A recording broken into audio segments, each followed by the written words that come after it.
Join me as I dive into the challenge of owning a Belgian Malinois and figure out if it was really a bad idea after all. Bringing home a new puppy is always a thrilling experience. I had spent months researching, reading articles, and watching videos about the Belgian Malinois breed. I had mentally prepared myself for the challenge, or so I thought. I envisioned my future with this majestic dog. Long hikes through nature, intense training sessions where we'd develop a strong bond, and cozy evenings where we'd relax on the couch, enjoying each other's company. It seemed like the perfect scenario, a dream come true. But as I quickly learned, reality had something entirely different in store for me. From the moment my puppy entered the house, I felt an overwhelming energy radiating from her tiny body. The books had warned me about their energy levels, but witnessing it firsthand was something else. My Belgian Malinois was a force of nature, and no amount of research could have prepared me for what was about to unfold. The energy hurricane. From the very first day, I noticed just how much attention and exercise she demanded. She didn't just walk around the house, she zoomed through it as if she were competing in a never-ending race. I remember the first time I tried to play fetch with her in the yard.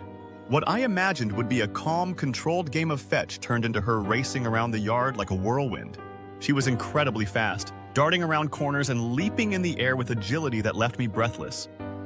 It was both mesmerizing and terrifying. I quickly realized that my ideas of what owning a dog entailed were naive at best.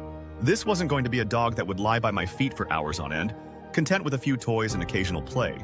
She needed constant stimulation, not just physically but mentally. Without it, she would quickly get bored, and boredom in a Belgian Malinois is dangerous territory.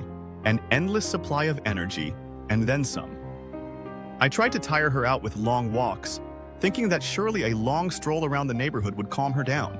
But it didn't take long before I discovered that even an hour-long walk barely made a dent in her energy reserves. In fact, it seemed like the more I walked her, the more energized she became. She would pull at the leash, barking at birds, squirrels, and any moving object she could spot. A peaceful stroll turned into a workout session for me, as I struggled to maintain control and keep her from darting off after anything that moved. One particular outing stands out. It was a hot summer afternoon and I decided to take her on a hike. I thought the uneven terrain and distance would finally wear her out.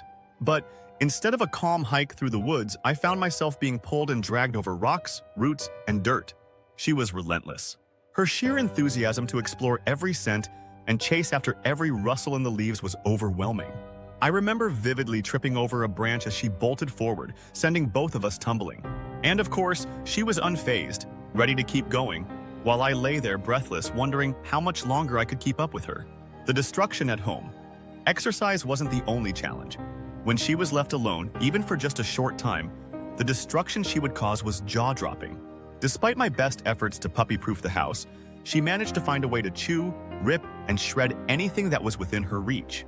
The shoes I had carelessly left by the door became her favorite chew toys. My once comfortable couch looked like a battlefield, with stuffing strewn across the living room. One of the most painful moments for me came when I returned home from a quick grocery run. I had left her in the living room with her favorite toys, thinking she'd be fine for just an hour. But when I walked through the door, I was greeted by the sight of my favorite chair, the one that had been passed down from my grandmother, completely destroyed. She had ripped the upholstery apart and gnawed the wooden legs to splinters. I stood there heartbroken, not knowing whether to cry or scream. The emotional toll of owning a Malinois started to hit me hard.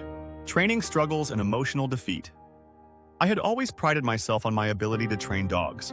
I had owned dogs before, and I thought I knew what I was doing. But training a Belgian Malinois was a completely different ballgame. It wasn't just about teaching her commands. It was about maintaining control, staying calm, and outsmarting her, all while juggling her relentless energy.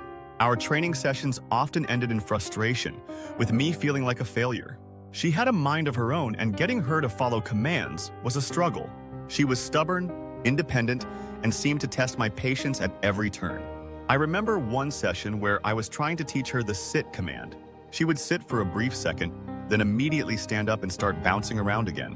No amount of treats, praise, or positive reinforcement seemed to work. The worst part came when she began to show signs of aggression. She would growl when I tried to correct her or snap when I attempted to guide her movements. I had never experienced this with any other dog, and it left me feeling scared and helpless. I started to wonder if I had made a mistake. Had I taken on more than I could handle? If you have liked the video so far, please consider subscribing. The dog park debacle. The moment that made me seriously question everything was a trip to the dog park. I thought that maybe letting her run free with other dogs would help burn off some of her excess energy. For the first few minutes, everything seemed fine. She played with the other dogs, running back and forth. But then, she spotted a squirrel at the edge of the park. Without hesitation, she bolted after it, completely ignoring my frantic calls for her to come back. The other dog owners looked at me, concerned and confused, as I stood there helpless, watching my dog disappear into the woods. It took me nearly an hour to find her, and when I finally did, she was completely unbothered, panting happily as if nothing had happened. Meanwhile, I was drenched in sweat, exhausted and filled with a mix of relief and frustration. I had never felt more out of control as a dog owner. The final straw. But the final straw came during a professional training session. I had decided that maybe a trainer could succeed where I had failed. We arrived at the session and everything started off okay. The trainer tried to work with her, but it didn't take long for my Malinois to show her stubborn side. She refused to listen, and when the trainer tried to correct her behavior, she growled and snapped at him. I stood there mortified. Here was a professional trainer, someone who had dealt with countless dogs, and even he was struggling to handle her. That was the moment when it hit me. Maybe owning a Belgian Malinois was a bad idea. I wasn't prepared for the amount of dedication, commitment, and expertise required to raise a high-energy, intelligent dog like her. I had underestimated the breed's needs and overestimated my own abilities. It wasn't just about love and affection. It was about providing a structured, disciplined, and active lifestyle that I wasn't able to maintain. Looking back, lessons learned. Looking back, I realized that my excitement about owning a Belgian Malinois clouded my judgment. I had fallen in love with the idea of having a loyal, intelligent companion, but didn't fully understand the reality of what owning one truly entailed.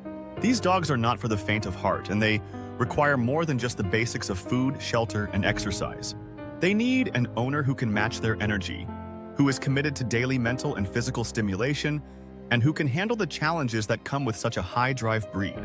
The biggest lesson I've learned is that owning a dog, especially one as demanding as a Malinois, requires a lifestyle change. It's not enough to want a dog. You have to be prepared to live for the dog, to structure your day around their needs, and to dedicate yourself to providing them with the environment they need to thrive. Final thoughts. Would I do it again? So, was owning a Belgian Malinois a bad idea? In some ways, yes.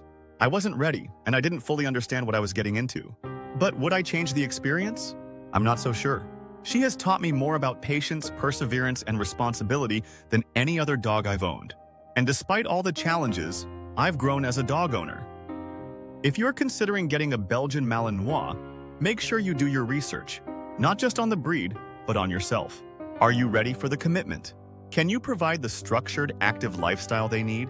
If the answer is yes, then you might just find yourself with one of the most loyal and intelligent companions you'll ever have. Thanks for watching, and if you have any experience with dog ownership, especially with high-energy breeds, please share your stories in the comments below. Don't forget to check out my other videos on pet care and subscribe for more content.